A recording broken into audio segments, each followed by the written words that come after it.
ಏನು ರಾಜ್ಯದಲ್ಲಿ ಎಲ್ಲ ನೀರಾವರಿ ಯೋಜನೆಗಳು ಜಾರಿ ಆಗಬೇಕು, ಮತ್ತು ಅದೇ ರೀತಿಯಾಗಿ ರೈತರ ಸಂಪೂರ್ಣ ಸಾಲ ಮನ್ನಾ ಆಗಬೇಕು, ಸಾಲ ವಸೂಲಾತಿ ಪ್ರಕ್ರಿಯೆ ನಿಲ್ಲಬೇಕು, ಹಾಲಿಗೆ ಒಂದು 100 ರೂಪಾಯಿ ಸಿಗಬೇಕು, ಕರೆಂಟ ಇವತ್ತೇನು ಹಗಲಿ 12 ತಾಸು ತಲುಪಿಸ್ಕೊಡ್ಬೇಕು, ಅಕ್ರಮ ಸಕ್ರಮಣ ತಕ್ಷಣ ಮುಂದುವರಿಸಬೇಕು. ಇದೇ ರೀತಿಯಾಗಿ ನಾಡಿನ 31 ಜಿಲ್ಲೆಗಳ ಜ್ವಲಂತ ಸಮಸ್ಯೆಗಳ ಬದಲು ಇವತ್ತು ಗಂಭೀರವಾಗಿ ಸರ್ಕಾರ ಗಮನ ಹರಿಸಬೇಕು. ಸರ್ಕಾರದ ಜವಾಬ್ದಾರಿ ಎತ್ತಿ, ಯಾಕಂದ್ರೆ ಈ ಚಳಿಗಾಲ ಅಧಿವೇಶನ ಇದು ರೈತರ ಅಧಿವೇಶನ ಆಗಬೇಕು.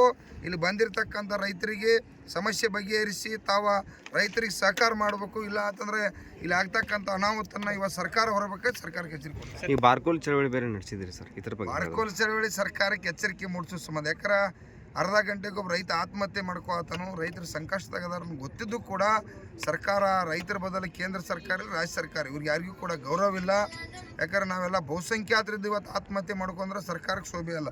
ಅದರ ಸಂಬಂಧ ಬಾರ್ಕೋಲ್ ತೊಗೊಂಬಂದು ಇನ್ನರೇ ಆಗುವತ್ತಕ್ಕೆ ರಿಪೇರಿ ಆಗಿ ಸುಧಾರಣೆ ಆಗ್ರಿ ಅನ್ನುವಂಥ ಇವು.